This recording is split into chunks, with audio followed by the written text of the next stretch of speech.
Alors, aujourd'hui, nous allons parler de composants visuels. Alors, le titre, une fois de plus, est un petit peu aguicheur, mais on va réellement faire un petit composant derrière. L'idée m'est venue en fait en faisant des formations à Delphi, où le composant T-Frame en fait me semble trop peu utilisé ou trop peu connu. Et en fait, il permet de faire plein de choses. Et donc, on va en parler aujourd'hui avec un petit peu de style FMX derrière. Alors, je vais juste passer les slides. Normalement, donc on est prévu pour 1 heure. Je ne devrais pas trop déborder, même si je n'ai rien prévu comme. Enfin, les exemples seront faits en temps réel. Alors, on va commencer par l'introduction. Qu'est-ce qu'un composant? On regardera comment on fait un composant VCL, évidemment rapidement. Hein, on ne va pas s'attarder sur tous les détails, et on va voir comment on peut faire des composants visuels sans passer par la création de vrais composants. Je vais arriver à changer de page correctement. Voilà. Donc, je me présente, je suis prestataire informatique et je fais essentiellement depuis 1 an maintenant des formations à Delphi personnalisées ou en inter-entreprise. J'écris aussi sur le blog développeurpascal.fr et je suis un MVP Embarcadero depuis octobre 2017, ce qui me permet de participer régulièrement avec Maxime à des présentations qu'on vous propose. Ma société s'appelle Off Software et elle est organisme de formation depuis 1 an. Donc si vous avez des besoins de formation à Delphi et tout ce qui tourne autour, n'hésitez pas à me contacter ou à contacter Maxime Capello chez Bernstein qui fera l'intermédiaire s'il y a besoin. Voilà, petit passage dessus. Les versions de Delphi, je n'y reviens pas. Les webinaires précédents sont tous disponibles sur vassure.fr/webinaire Delphi. Ça renvoie sur mon blog où j'ai, enfin, en tout cas ceux auxquels j'ai participé, ça renvoie sur le blog et vous avez un petit topo sur le sujet du webinaire, la vidéo en rediff quand elle est dispo, le lien vers le PDF et les exemples en téléchargement, évidemment, si vous voulez regarder un peu plus ce qui a été fait. Évidemment, celui-ci sera aussi disponible dessus dès que possible, si l'enregistrement s'est bien passé. Donc, je vous ai remis les liens, vous pourrez les regarder à partir du PDF après. Alors, un composant, qu'est-ce que c'est? En fait, Delphi est un environnement de développement. Alors, je vais dire Delphi, ce que je vais dire aujourd'hui fonctionne aussi pour C++ Builder, bien évidemment. Donc, les deux fonctionnent sous forme d'outils de développement ayant pour les applications graphiques un concepteur de fiches sur lequel on déplace des composants. Des composants depuis la palette de composants. Normalement, toutes les personnes inscrites pour le webinaire devraient savoir déjà à quoi ça ressemble. Je vais juste faire une petite présentation rapide dessus. Et en fait, chaque composant est glissé sur la fiche. Les composants visuels, ce sont ceux qui ressemblent à des éléments de l'interface utilisateur genre un champ de saisie, un label, quelque chose qui est visible pour l'utilisateur une fois le programme exécuté. Les composants non visuels, ce sont des composants qui servent essentiellement à la programmation, à simplifier l'utilisation pour les développeurs. Et ça permet, alors les plus utilisés, ce sont ceux qui servent à gérer les menus, les accès aux bases de données. Évidemment, il y en a tout un tas, et dans FireMonkey, il y a quelques composants qui ne servent que à rajouter les bonnes unités pour, par exemple, gérer du XML, quand j'ai FireMonkey, pardon, c'était FireDAC, des composants qui servent à rajouter les bons uses, en fait, pour gérer du XML, du JSON et autres, quand on fait des imports et des exports à partir des composants TFD table, query ou FDMM table. Donc aujourd'hui, évidemment, l'objectif est de simplifier le travail pour des gens qui n'ont pas envie de se prendre la tête à faire des composants jusqu'au bout, donc plutôt du composant visuel, parce que sinon ça revient à faire une classe ou des procédures et des fonctions dans une unité à part qu'on appelle dans notre programme comme on veut. Alors, hop. Donc petit exemple rapide, donc là j'ai lancé Delphi, je suis sur la 10.3.1, je vais entrer dans un projet VCL. Voilà, c'est juste pour montrer à quoi ça ressemble, mais normalement, toutes les personnes présentes devraient déjà l'avoir utilisé. Donc on est sur une fiche, on a normalement un concepteur de fiche. Là, je suis toujours sur ma machine virtuelle Windows dans le Mac, donc toujours avec quelques ralentissements de temps en temps, sans qu'on sache trop pourquoi. Donc là, j'ai mon concepteur de fiche, j'ai ma palette de composants qui contient des composants visuels et non visuels. Donc là, par exemple, j'ai rajouté un edit sur ma fiche, un bouton et un label. Voilà, donc là j'ai 3 composants visuels, j'ai quelque chose à l'écran, et si j'exécute le programme, on les verra aussi. Et donc on peut rajouter aussi des composants non visuels, donc par exemple un TFD connexion. Donc là, dans les non visuels, on a juste l'icône qu'on peut masquer avec ce bouton qui permet de masquer tous les composants non visuels de la fiche, histoire d'y voir quelque chose quand on en a beaucoup.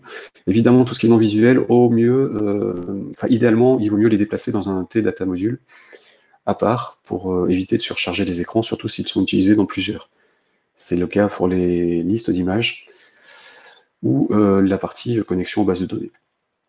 Donc là, ce sont des composants à l'écran, et donc on va voir comment on peut refaire l'équivalent d'un bouton ou d'un edit ou d'un mélange de plusieurs boutons sans faire de vrai codage de composants. Alors, avant ça, comment fonctionne la création d'un composant en VCL? Donc pour ça, on a un assistant qui permet de gérer la création de composants. Et derrière, on fait du code, puisqu'en fait, dans le créateur de composants, on ne peut pas utiliser un éditeur visuel. Donc là, on va dans Composants, on fait Nouveau composant. Alors ça marche pour faire Monkey comme la VCL. Là, en l'occurrence, je suis sur un projet VCL, donc il ne me pose pas la question de savoir lequel des deux je veux utiliser. Il charge la liste des composants depuis lesquels on peut faire un héritage. Et donc là, par exemple, je vais surcharger, je vais faire un nouveau composant à partir d'un T-bouton.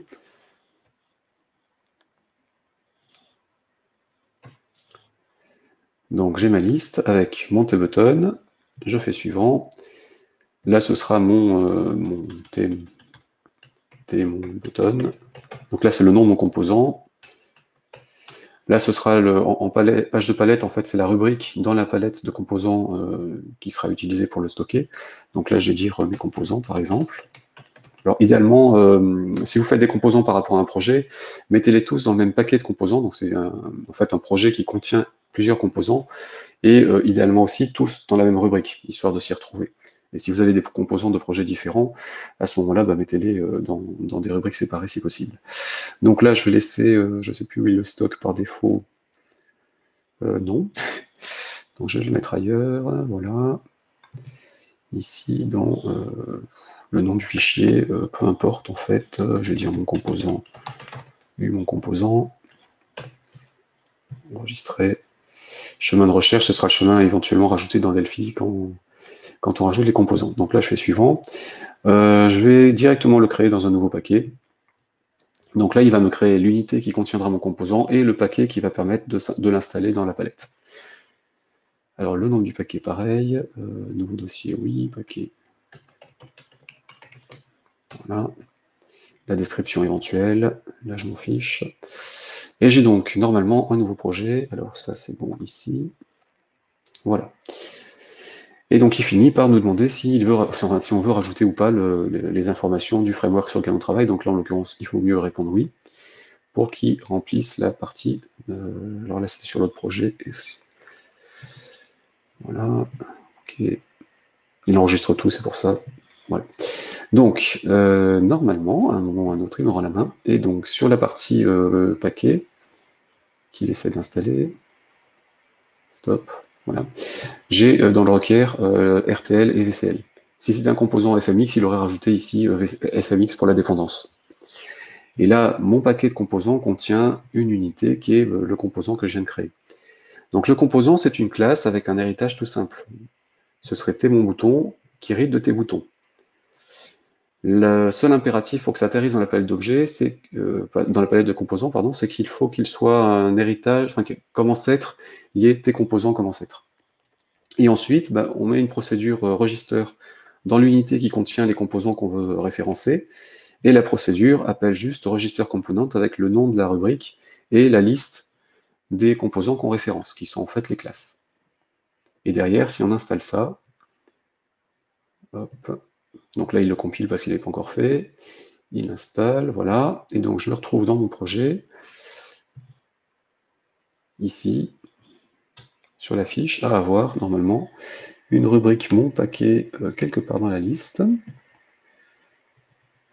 Alors mes composants, voilà, dans lequel j'ai mon T-bouton. Il rajoute ce truc, je peux en rajouter 10 si je veux.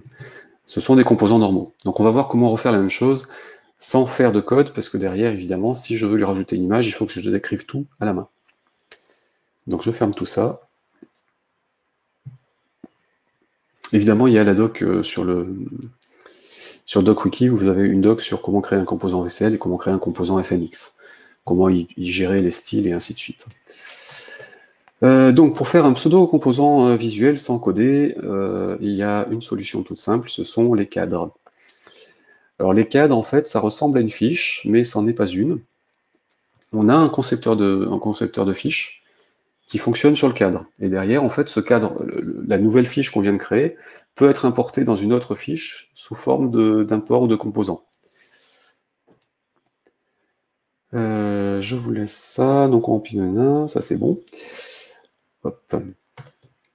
Et donc on va passer à la démo pour la VCL. Donc là, je vais faire un nouveau autre cadre. Donc dans Delphi, les fichiers individuels, ils sont là. Sinon, je pourrais évidemment utiliser la recherche qui est disponible depuis la 10.3. La 10.3 et cadre VCL. Voilà. Donc il devrait me créer une unité avec un concepteur de fiches pour ce cadre-là. Donc là, ça ressemble à ce qu'on a sur un T-Form. Sauf que c'est un frame. On a des événements aussi qu'on peut gérer directement dedans. Derrière, il nous génère une unité avec une classe qu'il personnalise comme il le ferait avec une fiche classique. Donc là, je vais juste y mettre un edit et un button. Je fous les deux en alignement haut. Elle top. Voilà. Je change la taille de ce truc-là. Je vais juste les inverser parce que je préfère que ce soit l'edit au-dessus. Et mon bouton par défaut sur le on-click, il fera juste un show message de edit1.text. CTRL D pour l'indentation automatique. Voilà, j'ai ma frame. Donc là, j'ai créé un nouveau dossier dans lequel je vais stocker mon truc. Je mettrai tout au même endroit. Frame VCL. Voilà. Du coup, maintenant, pour l'utiliser, c'est très simple. Je vais créer... oui, c'est très simple, il faut juste que je n'oublie pas une étape. Il est où? Ouvrir un projet, les fichiers. Ouvrir les récents. Là. Petite étape importante. Là, pour l'instant, c'est un fichier à part. Pour le rajouter à la palette, il y a juste un clic droit à faire. Ajouter à la palette. Mais je vais le mettre dans le même dossier que l'autre. Donc tout en bas, dans mes composants. Voilà. Et il s'appellera tframe1 template. Je fais OK, je peux éventuellement changer son icône. Et là, je me retrouve avec dans mes composants un tframe1 template. Donc je ferme ça, tout fermer. Je crée un nouveau projet VCL. J'ai dit créer un nouveau. Ici. Voilà. Donc j'ai ma palette de composants. Je vais rajouter celui-ci en 2 exemplaires, par exemple. Oui. Alors lui, évidemment, il fait un import de l'unité dans le projet. Hop. Pardon. Voilà. Donc là, en fait, j'ai rajouté 2 frames à l'écran. En termes de source du DFM, que je vois jamais, voilà, ici, il a bien rajouté le frame. Donc le bouton et le texte, ils sont importés de la fiche du frame. Donc ça vient de là. Et donc de son DFM aussi. Là, en l'occurrence, il y a une petite modif parce que je les ai changés en les déplaçant, donc j'ai juste viré ça. Hop, voilà, CTRL S, Alt F12. Enregistrer, oui. Oui. Hop, CTRL S, j'ai dit. Entrée. Voilà. Et donc si j'exécute mon projet, en fait, donc on avait un edit 1, un boot 1 sur les deux. Premier. Je clique sur mon bouton, ça fonctionne comme si ça avait été un composant. Voilà. Et l'avantage, c'est qu'en fait, dans la fiche qu'il utilise, on peut aller modifier les propriétés. Donc on peut laisser le comportement standard, mais on peut quand même faire des modifications directement dessus. Donc là, on a créé une sorte de composant qui contient des composants visuels et qui reste affiché à l'écran comme si on l'avait récupéré normalement. Alors évidemment, ça se fait aussi en FireMonkey si on veut. Hop. Donc là, je ferme.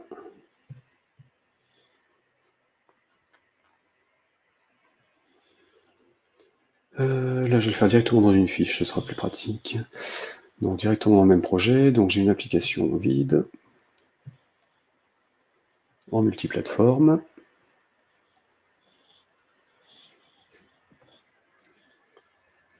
Ouais, en plus l'ordinateur est en train de chauffer, il ventile. Donc j'ai mon application, je vais lui rajouter une frame. Autre, voilà. Donc là, cadre. Alors évidemment, on parle de T-frame et autres, et il faut penser que ça a été traduit dans les versions francophones.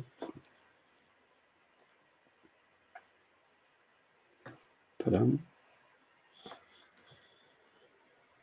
Voilà. Donc j'ai mon cadre dans une unité, j'ai ma fiche. Je renregistre ça dans un autre dossier. Hop. 4 là. Okay. Alors évidemment, il vaut mieux tout rebaptiser pour être tranquille. Hein. Là c'est juste pour simplifier les choses. Donc là dedans, bah, je fais pareil que sur l'autre, j'ai un edit que je vais foutre en top. Un button que je mets en top aussi. Le clic sur le bouton fait un show message. Edit 1.text. Voilà. F12, je change la taille par défaut de ma fiche, enfin de mon frame. Je l'enregistre et je fais un ajout à la palette. Donc T-frame FMX. Et je retrouve donc ici mon T-frame FMX. Alors évidemment, comme les deux autres étaient rattachés à la VCL, ils n'apparaissent pas là. Puisque c'est un T-frame qui est dans la hiérarchie VCL et un T-frame dans la hiérarchie FMX comme le T-form. Et donc sur mon unité, bah, je peux faire comme sur l'autre, hein, en fait, je rajoute X fois mon composant. Alors après c'est un peu plus compliqué parce qu'il faut arriver à le choper pour les déplacer. Mais ça reste faisable. Et là encore, j'ai inversé les deux. Donc même principe que sur l'autre, et on a tout directement à l'écran. Donc là pareil, si je l'exécute, ça va se comporter avec les événements gérés en standard dans le frame.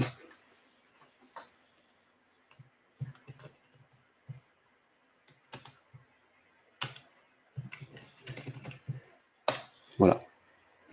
Et par programmation, je vais le faire au niveau du create. Donc par programmation, on a donc notre composant, enfin notre frame, et on accède directement à ses propriétés. Donc ça pour la VCL et FMX.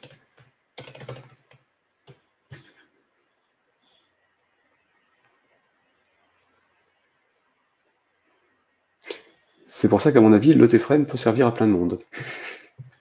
Simple à utiliser, pratique, et rapide en fait à utiliser pour modéliser quelque chose qu'on aurait été obligé de faire entièrement sous forme de code derrière.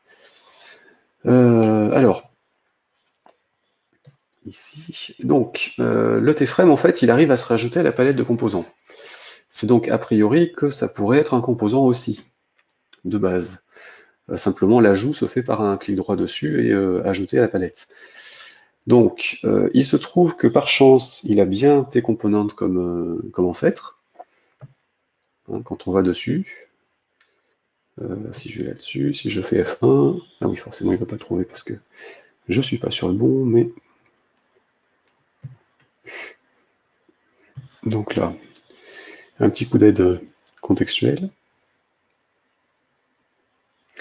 Et donc, dans les ancêtres, on trouve bien donc T-control, TFMX-object et T-component. Donc, on peut le transformer en vrai composant si on le veut. Je vais le faire sur sur celui de FMX, tiens. Ça changera rien. Donc il hérite bien de tes componentes. Du coup, on peut le faire, enfin le transformer en vrai composant et l'importer dans la palette par l'intermédiaire d'un paquet de composants. Hop. Donc là, je vais faire sur celui-là. Donc là, en l'occurrence, il était dans la palette, donc je vais le retirer de la palette. Ici. Simple clic droit et supprimer. Voilà. Et ce truc-là, je le transforme en composant. Donc je vais faire un petit coup de F12 pour aller dans le source. Je rajoute ma procédure register. Je l'implémente.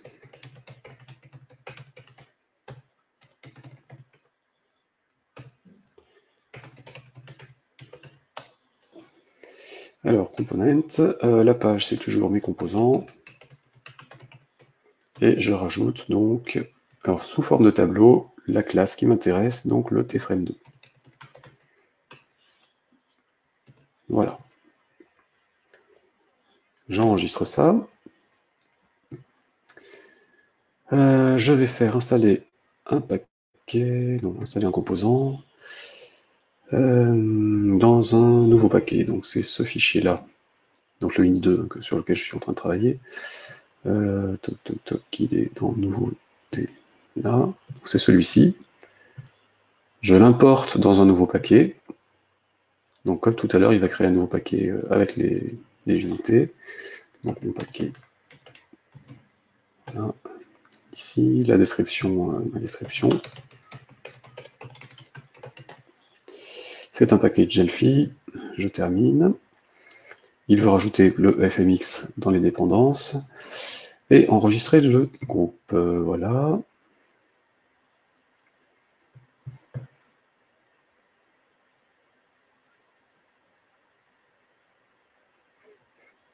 Ok.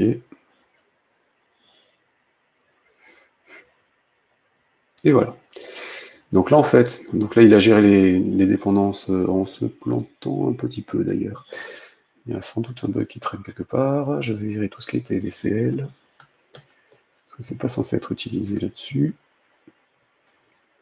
Voilà. Donc, j'ai bien mon unité qui contient mon frame. Qui était ouvert, donc c'est bon. Et donc, si j'installe mon paquet,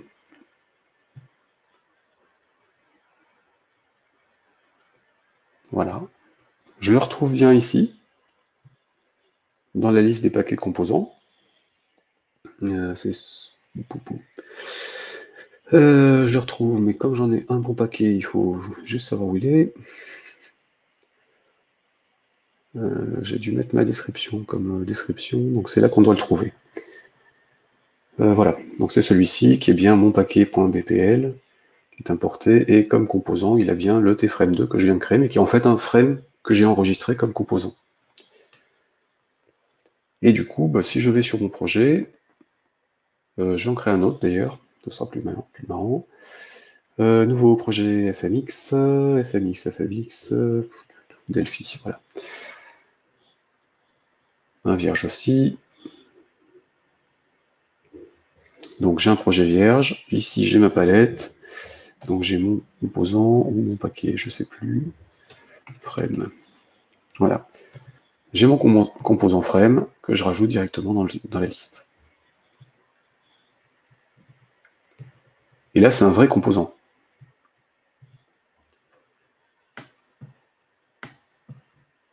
Je ne peux pas accéder à ces différents éléments. En tout cas pas en direct, par le concepteur de fiches. Par contre, j'y ai accès en passant par là.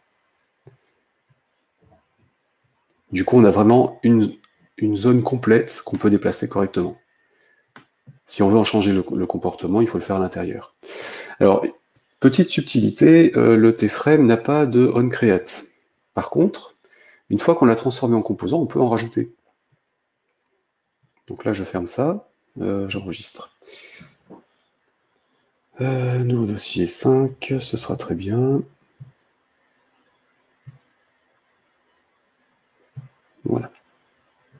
Donc je vais retourner sur mon paquet.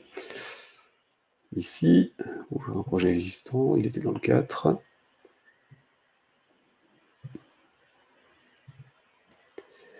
Mon paquet, c'était celui-là. Sur l'unité unit 2, bah, j'ai envie de rajouter des propriétés et le create. Donc là, en l'occurrence, le create, c'est tout simple. Constructeur create, pas owner de point des componentes, point virgule override. Et donc je rajoute property onCreate de point t notify event. Je déclare, pardon, il ne faut pas oublier que c'est dans published pour que l'inspecteur de propriété puisse le voir. Donc je rajoute published, je déclare ma propriété onCreate, le create ici, shift ctrl C pour générer l'implémentation. Et donc, en fait, quand on appelle le create du composant, il va appeler son héritage, enfin son ancêtre, et derrière, je fais un if assigned de onCreate, then onCreate. Voilà. J'ai rajouté un événement onCreate sur un frame. C'est tout bête. Et je vais aussi rajouter une propriété autre, property i de point integer. Par exemple, shift ctrl C, je recompile mon paquet. Alors j'ai l'habitude de désinstaller le paquet avant de le recompiler pour le réinstaller.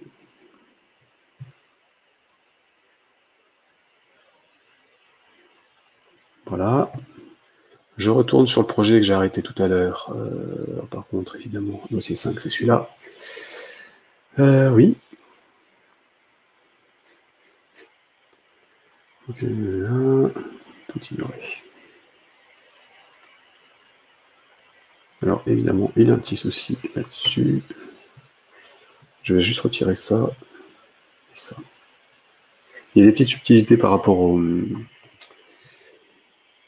à la création des propriétés. Donc, j'ai rajouté mon t-frame ici, et je me retrouve donc avec une propriété i, normalement, ici, voilà, et une propriété onCreate, qui n'existe pas sur un t-frame classique. Donc, moyennant de gérer le fait de stocker ou pas les propriétés, mais là il faut regarder la doc sur les composants, il y a juste 2-3 lignes rajoutées dans la création du composant, dans le create en fait. Moyennant ces petites subtilités, en fait, on peut se générer facilement un composant visuel avec un assemblage d'autres composants sans faire de vrai codage. Et alors, maintenant, on va regarder par rapport à FMX. Parce que là, ce que je viens de dire fonctionne en VCL et en FMX. Avec FireMonkey, on a un système de styles. Donc on a deux types de styles, soit les styles bitmap qui sont du redessin d'images avec, du composant avec juste des formes et des morceaux d'images, soit l'éditeur de style FireMonkey qui permet de gérer un composant à partir d'autres composants. Donc on va rentrer dedans. On peut modifier, voilà. Ici, donc on va le faire tranquillement. Donc là, je vais faire un fichier tout fermé. Voilà, je m'en fiche. Nouveau projet.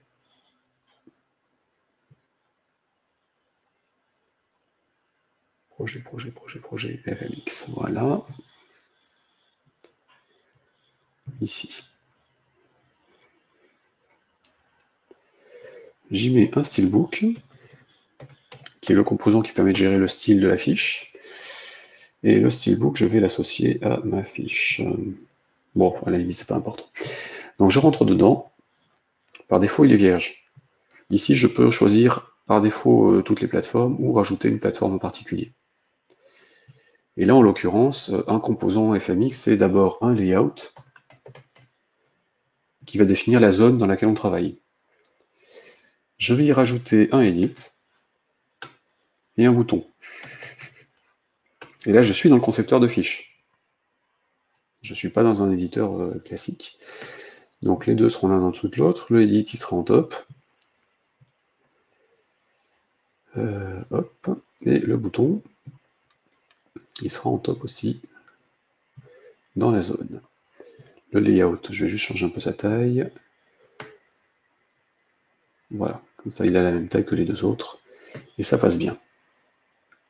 Donc là, j'ai créé un premier style en fait. Je peux évidemment rajouter tout ce qui est forme avec la bonne rubrique quand on la retrouve ici. Voilà. Donc on peut rajouter plein de choses, des rectangles, des images, et redessiner vraiment un truc. Je vais m'en créer en deuxième, layout,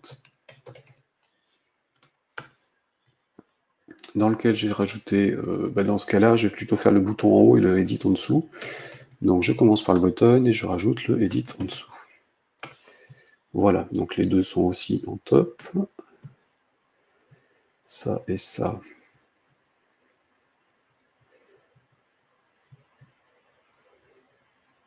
Top. Le layout, j'en change la taille par défaut. Voilà. Donc là, on a deux formes en fait, deux styles. Je sors de là en pensant à enregistrer. Ici, je vais mettre un layout. Voilà.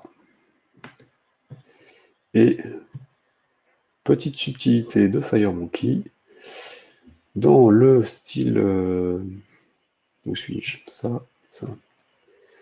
Ah oui, il ne veut pas. Donc je vais le faire sur autre chose qu'un layout par contre, parce que c'est une forme. Je supprime ça.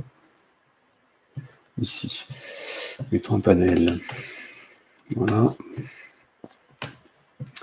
Donc mon panel, il a une propriété style layout normalement. Lookup, pardon. Ici. Donc par défaut, il y a des styles prédéfinis, mais rien ne m'empêche de faire ça. Layout, un style. Ah. Est-ce que c'est bien celui que j'ai tapé? Layout, un style, ok. Hop. Donc lui. Ici. Et voilà. Mon panel, en fait, ça se transforme en quelque chose avec deux champs, un bouton et un texte. Alors là, c'est pour la partie visuelle. Évidemment, à l'exécution, ça fonctionne. Hein. Hop, ici. Il faut juste s'assurer que le panel, il a bien sa zone de base, hein, son style perso qui soit redéfini aussi. On revient ici. Hop. Ah, on est là. Donc là, je vais mettre le deuxième. Donc, on était sur layout 2, style. Voilà. Et si on veut accéder à une zone en question, ben en fait, il faut passer par les infos liées au style, parce que évidemment, là, c'est pas... voilà. Là, c'est une forme, donc c'est pas un composant qui contient d'autres composants, contrairement au frame. Donc pour y accéder, il faut bidouiller un petit peu. Dans mon bouton 1, si je veux accéder au premier panel, donc panel 1. Find resource. La ressource que je cherche, c'était donc le edit 1, style, puisqu'il est rajouté à chaque fois, point. Et là, normalement, as edit. Hop. Bon là, je suis sûr qu'il existe, donc je peux le faire. Donc edit, oui, point, text, prend coucou. C'est juste pour changer du hello world. Donc comme j'utilise un edit et que je ne l'ai pas sur la fiche, il n'a pas encore ajouté les unités, alors je ne m'embête pas. Je le fais comme ça, je rajoute un composant, je fais CTRL S et je supprime le composant. Parce que c'est lors de l'enregistrement que le concepteur rajoute les unités dessus. Voilà. Du coup, il m'a rajouté ça. Ça évite de se poser des questions et de ne pas savoir où sont les trucs.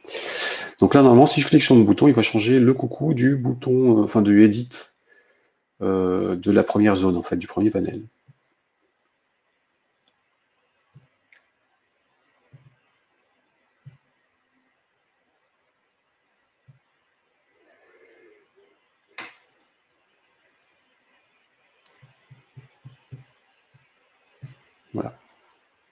Donc on arrive à accéder à une partie d'un style sous forme de composant, même si ce n'est pas directement dans l'écran. Évidemment, ça fonctionne aussi pour les propriétés des composants en question. On peut changer les on-click, on-edit, enfin on-focus et ainsi de suite. De la même façon avec le find resource, qui nous permet de récupérer la classe en fait, qui est nommée comme ça dans l'éditeur de style. Et après, on a accès à ses propriétés normalement en faisant un transtypage. Voilà. Donc là, avec les frames, que je vous recommande plutôt à l'usage par rapport aux composants quand c'est un petit truc simple à faire, vous pouvez déjà faire vos propres interfaces, les personnaliser comme vous voulez et les réutiliser. Et sinon, vous pouvez rentrer dans l'éditeur de composants de FMX ou de la VCL pour travailler correctement. Juste un truc, pour la création de composants FMX, c'est un peu plus compliqué que juste ce que je viens de vous montrer. Pour la VCL, parce qu'en fait, il y a la partie physique, donc le code, il y a la partie visuelle, éventuellement gérée sous forme de style comme on vient de le faire, ou sous forme de code aussi, et il y a éventuellement l'interfaçage avec Live Binding, qui n'est pas toujours une partie de plaisir, parce que c'est pas géré entièrement automatiquement. Pour que le miracle s'opère quand on est sur l'éditeur Live Binding, enfin l'assistant, et qu'on fasse des flèches entre les différents éléments d'un écran, il faut que derrière ça ait été codé correctement. Donc la magie opère, mais le codeur derrière a fait ce qu'il fallait pour. Donc je vous laisse regarder la documentation concernant la création de composants FMX, où on en reparlera lors d'un webinaire et éventuellement une formation complète sur une journée de comment tout ça fonctionne et avec passage sur les styles et autres. Voilà. En conclusion, donc on a vu pour la création de style, enfin d'équivalents de composants visuels pour la VCL FMX, les autres frameworks fournis ou en téléchargement chez des partenaires fonctionnant sur Delphi sont sur le même principe en fait. Ils n'ont pas tous de T-frame ou d'équivalent, mais les composants fonctionnent pareil. On crée un truc rattaché à un équivalent du T-component dans la hiérarchie et derrière on fait de la programmation à la main ou on peut hériter d'un truc qui existe déjà. Juste une dernière chose, oui, donc j'allais oublier un petit truc. Par rapport au frame, histoire d'être complet sur ce que je voulais vous montrer aujourd'hui, on va repartir là-dessus. Oh ben non, je vais repartir sur la VCL, fichier nouveau. Projet VCL. Voilà. Donc là, normalement, j'avais des composantes frame en bas. Voilà, il est ici, qui s'appelle frame 1 template. Évidemment, comme tout composant, on peut se le créer par programmation.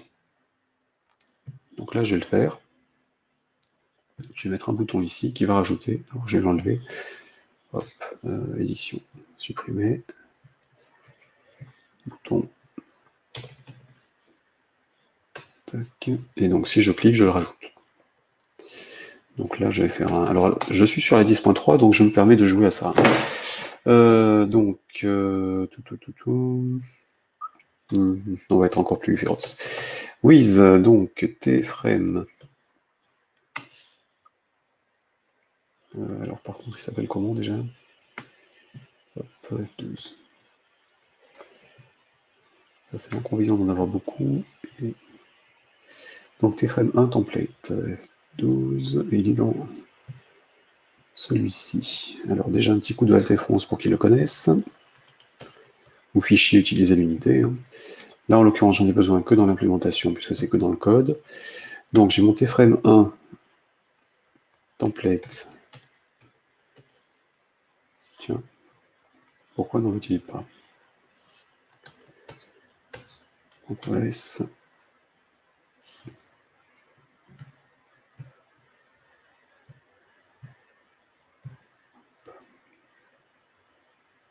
Ok. Donc, bouton ici. Là, normalement, s'il le voit... autant pour moi, il s'appelle T-frame 1, c'est moi qui l'ai référencé sous un autre nom. Ici, donc, là, donc c'est un with T-frame 1.create, donc de self, pour qu'il s'auto-détruise quand la fiche est détruite, d'où parent prend self. Donc j'exécute ça. Donc là, en cliquant sur le bouton, il va recréer une instance du tframe.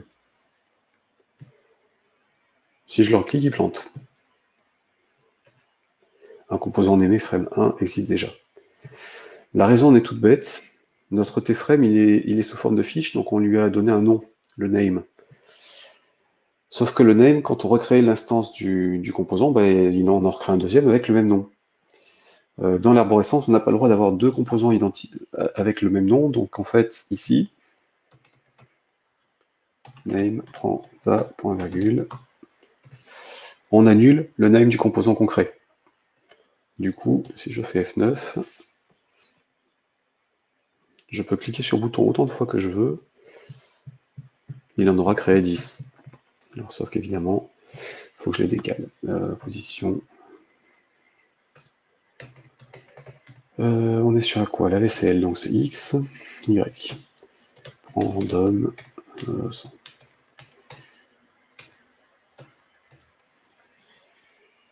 Là, non, c'est pas X, Y. On est sur quoi? Position, position, position, point X, point Y. Non. Top, bouton pour moi. Je mélange un peu entre la VCL et FireMonkey, de temps en temps.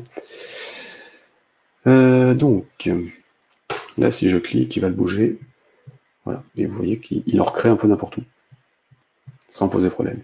Donc l'astuce, en fait, si on utilise des frames et qu'on veut le gérer par programmation, c'est de bien supprimer le name qui est associé à la frame elle-même. Les composants internes, on s'en fiche, c'est vraiment le name lui-même qui compte. Voilà, c'est tout ce que je voulais vous dire par rapport aux frames et aux composants aujourd'hui. Avec quand même une palme du composant le plus complexe à mettre en place, mais aussi le plus puissant, à FireMonkey, dont la conception a dû être représenter pas mal de café et qui donne quand même quelque chose d'assez performant. Donc les sources, il n'y en aura pas, puisque j'ai juste fait des exemples comme ça, vous pouvez les reproduire de vous-même en regardant à nouveau le webinaire.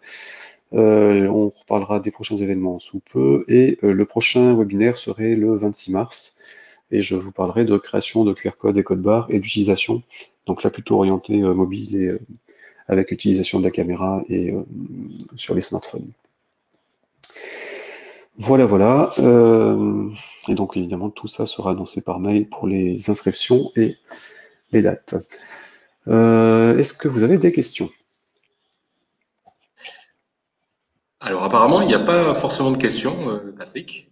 D'accord. Et pour moi, c'est bon signe, ça veut dire que c'était clair. En J'espère. plus, En tout cas, la rediffusion permettra d'éclaircir les choses, il ne faut pas hésiter à nous contacter derrière. on S'il y a a quoi même que ce gagné soit. des auditeurs durant ton webinaire, donc c'est bon signe. Ça veut dire que ça, Ah. l'inverse c'était un petit peu plus problématique, mais c'est pas le cas. Hmm. Et non, non, au contraire. Donc oui, pour reparler des événements, en fait, c'est vrai qu'on va faire un petit peu plus dense que d'habitude, où en fait, les années précédentes, on a eu une demi-journée sur des présentations à Lyon, Bordeaux, voilà, un peu partout aux quatre coins de la France.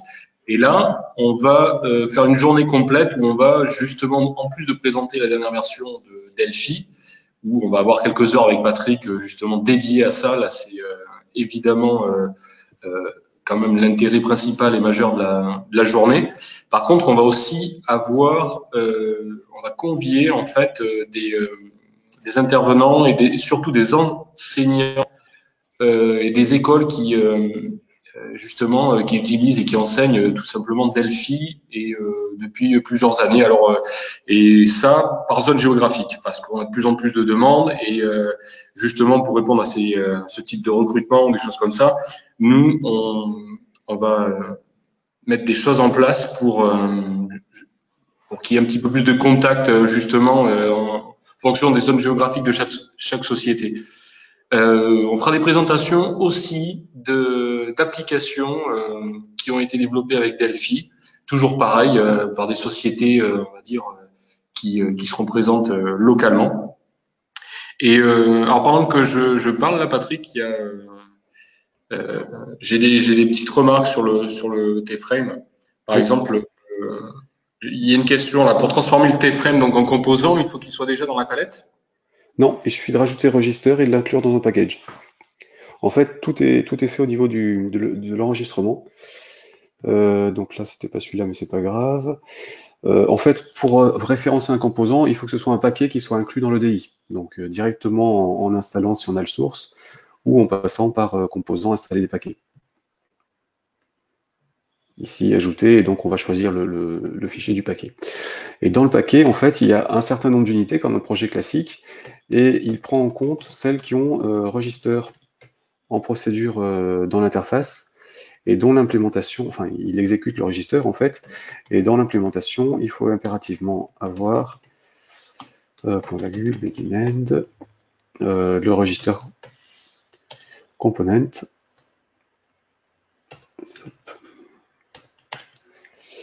voilà, celui-ci, avec un nom de page, et sous forme de tableau, donc, la liste des noms de classes. Donc là, en l'occurrence, c'était frame 1, parce que c'est celui-ci. On peut avoir plusieurs composants. Alors là, ça fonctionne, que ce soit un frame ou autre chose, c'est pareil, hein. Là, c'est simplement que comme tframe a commencé à être le t-component, je peux l'utiliser comme un composant classique et donc le référencer comme ça. Je pourrais y rajouter d'autres classes ici qui hériteraient aussi d'un composant lui-même hérité de t-component ou directement t-component et les déclarer les uns derrière les autres si je les veux tous au même endroit. Donc là, c'est vraiment le fait d'enregistrer les composants qui est appelé lorsque l'environnement accède au paquet. D'accord, ok. Donc, tu as un remerciement de la personne en question. S'il y a d'autres questions après, en revisionnage ou en pratique, n'hésitez pas à nous envoyer un mail. Et il y a une autre remarque qui n'est pas une question, mais donc, qui était intéressé par un webinaire sur la création d'un éditeur de composants. Oula. Oui, on peut en discuter par mail pour savoir exactement de quoi discuter, puis voir derrière, oui, sans problème. D'accord.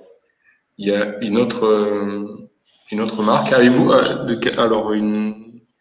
Avez-vous une proposition pour gérer un événement on activate comme sur T-Form? En fait, comme ils sont pas gérés par défaut sur la frame, il faut le créer nous-mêmes. Donc en fait, sur la forme, l'onActivate, c'est normalement quand elle reprend le focus. Donc c'est elle-même qui peut déclencher l'information auprès des différents composants qu'elle contient. Sauf que ce traitement-là n'est pas en standard dans Delphi. Donc c'est la fiche qui prend les infos et puis après elle rend le focus au composant qui est censé avoir le focus. Donc c'est à nous dans le onActivate de la fiche de déclencher un éventuel onActivate sur des composants qu'on aura créés nous-mêmes en équivalence. Mais là il n'y a pas à ma connaissance de mécanisme automatique et il n'est pas normalement sur le frame lui-même. Donc F1, j'aurais pu passer par là ici, c'était plus rapide. Oui, il sort de là. Donc là, normalement, on l'a pas, puisqu'en fait, on n'a pas les infos particulières. Donc c'est vraiment à nous de gérer tous ces trucs-là, parce que à l'origine, le frame, c'est juste une zone comme un panel qu'on peut préparer ailleurs et réutiliser, parce que c'était l'idée au départ, en fait, dans la VCL, hein, c'était de créer des panels qu'on pouvait utiliser, genre des zones de login password et des trucs comme ça qu'on recode qu'une fois pour les utiliser dans plusieurs applications. Et donc tout ce qui était gestion comme sur les fiches n'est pas créé. Mais si vous regardez sur les boutons et autres, il n'y a pas non plus ce genre de choses. Donc là, c'est vraiment à nous de le gérer dans les projets qu'il utilise, se créer un événement directement dans le frame qu'on enregistrerait comme composant pour que l'inspecteur d'objets y accède ou directement en tant que propriété ici, passer une méthode anonyme ou un truc comme ça qui fait que s'il teste l'existence de la classe, enfin de composants de cette classe-là dans la fiche, il appelle la méthode en question sur chaque. Mais là, c'est la programmation à la main avec une boucle sur les composants présents sur la fiche. D'ailleurs, il y a une autre remarque qui nous dit on peut aussi utiliser l'héritage de fiches ou de frames en utilisant le menu nouveau du projet, il me semble. Tout à fait. Alors en fait, sur les frames, on a le ajout à la palette, mais par contre sur toutes les fiches, et y compris les frames, on a ajout au référentiel. Et ce truc-là, ça permet de rajouter des choses ici. Quand on fait fichier nouveau dans autre, on a élément héritable, là. Et donc ce sont des projets, des fiches, des frames, un petit peu tout ce qui est dans un projet ou qu'on a ajouté nous-mêmes. Donc on n'est pas obligé d'utiliser ça sous forme de composante si on veut. Là je disais que les frames avaient à l'origine été faits pour faire des panels pré-renseignés. Le user password c'est plus sous forme de fenêtre de dialogue en général. Donc en fait on peut avoir une fenêtre de dialogue qu'on se crée, qui est autonome, qu'on enregistre sous forme d'éléments, enfin ici là, je sais plus, voilà, au référentiel, qu'on enregistre au référentiel. Et lui, en fait, quand on a besoin dans un projet d'avoir besoin d'utiliser ça, on hérite de la fiche qui serait dans cette zone-là, qui est fenêtre de dialogue de user password. Donc il recrée une instance de cette classe-là, enfin pardon, un héritier de cette classe-là. Donc on récupère toutes les propriétés qui étaient avant, hein, comme n'importe quel composant, et derrière on fait le traitement normal. Je peux vous montrer ici. Là, par exemple, cette unité-là, F12. Bon, j'ai déjà un bouton. Je fais hériter, enfin ajouter référentiel, pardon. Je vais mettre ma fiche. Voilà, auteur, le reste on s'en fiche. Et donc je le mets dans autre. Je laisse les paramètres par défaut. Hop, ok. Et donc si je fais un fichier nouveau, donc dans autre, je me trouve avec ma fiche. Alors par défaut, il vaut mieux les mettre dans les éléments héritables qui récupèrent en fait tout ce qui est dans le projet déjà, par des actuels. Donc là, on a le choix entre copier, hériter ou utiliser directement. Alors évidemment, quand c'est quand c'est une fenêtre standard que vous utilisez partout, faites plutôt de l'héritage. Parce que la copier, ça veut dire que la maintenance, elle sera multipliée par autant d'exemplaires que vous avez. Et l'utiliser, ça veut dire que si vous faites une erreur, vous la faites dans tous les projets qui l'utilisent. Donc utilisez au maximum l'héritage, même si vous ne faites rien à l'intérieur. Donc là, j'hérite, il me crée une nouvelle fiche qui hérite de ma fiche unit 1. Donc là, hop, j'ai mon T-form 1 comme ancêtre, c'est un T-form 2, et voilà. Et derrière, il faut évidemment qu'il gère lui-même les fichiers qui servent à récupérer les sources. Hein. Il faut que ce soit sur un chemin d'accès accessible. Mais l'environnement se débrouille comme ça. Et c'est aussi comme ça qu'on peut faire un template de projet, l'enregistrer dans le référentiel et l'avoir quand on fait un fichier nouveau. Ici, on a les projets Delphi et ainsi de suite, mais on peut avoir notre propre projet de base. Donc il recopie ou pareil, il refait un... Enfin, on peut aussi créer un assistant si on veut. Il recopie le truc et puis derrière, on retravaille sur une copie du projet d'origine sans faire des copier-coller ou savoir où il était, et ainsi de suite. Par contre, il faut penser que si on joue à ça, enfin si on joue, entre guillemets, il faut penser aux différentes mises à jour et versions de Delphi pour s'assurer de bien recréer les paramètres qu'on avait mis à l'origine, quitte à utiliser l'outil de migration qui devrait récupérer ces informations-là et qui se trouve ici. Donc dans le dossier d'installation, vous avez un outil de migration sur chaque version qui permet d'enregistrer les paramètres de la version en cours, éventuellement de récupérer les paramètres d'une ancienne pour les convertir vers la nouvelle version. Donc ça permet de migrer d'une version à l'autre et donc de récupérer aussi ce genre de choses automatiquement si on veut. Bon, en attendant, c'est vrai qu'il y a quelques propositions de webinaires. Nous, ce qui est sûr, c'est qu'on va continuer. On a des webinaires avec Patrick prévus pour tous les mois, en fait, pour les mois à venir, parce que on avait commencé il y a l'été l'année dernière, et puis on est de plus en plus, enfin, vous êtes de plus en plus à suivre les webinaires. Il y a vraiment plusieurs dizaines de personnes à chaque fois, et c'est l'augmentation constante. Donc c'est vraiment, c'est excellent de voir que ça intéresse comme ça. Oui, donc on a les anciens et puis on en a prévu quelques-uns à venir jusqu'en juin en tout cas. Voilà, il y a les dates. Après, c'est pas exclu qu'il y en ait d'autres qui se greffent entre deux peut-être. Oui, ou qui se décalent en fonction de l'actualité. Oui, aussi, oui. Et puis, tiens, j'en profite pour aussi parler des meet-up parce qu'il y a des meet-up un petit peu partout en France depuis quelques années maintenant. Donc, alors que ce soit à Paris ou Toulouse, Bordeaux, Lyon aussi. Et on va organiser un meet-up dans les prochaines semaines à Lille. Donc, on est en train de voir ça. On a juste la date à fixer, mais ce sera très certainement courant avril. Donc voilà, on fera la publication là-dessus. C'est un concept qui marche plutôt bien. Et on invitera d'ailleurs peut-être TMS avec Bruno Firenze qu'on avait invité à Paris d'ailleurs il y a quelques temps, et puis pour parler de ses composants voilà. Donc en attendant, Patrick, tu avais une remarque peut-être en plus ou... Juste, si vous êtes sur ligne, n'hésitez pas à nous contacter avant pour nous faire part de vos envies de sujets éventuels ou des bons plans de restaurants à faire après. Oui, ça, on reste ouvert à la proposition. Oui. Et en tout cas, mais concernant Lille, là, juste, je rebondis sur ce que tu disais, on fera très certainement une présentation aussi de la 10.3, puis on restera sur l'informel, on laissera ouvert à tout un tas de discussions, et on fera, je pense, une petite présentation sur les nouveautés de la 10.3.1, déjà dans un premier temps. Et voilà. Donc en attendant, Patrick, je te remercie. C'était comme à chaque fois excellent. Je remercie tout le monde pour votre participation et puis je vous dis donc à très bientôt pour un autre webinaire et je vous souhaite une bonne journée. À bientôt, au revoir. Merci, au revoir.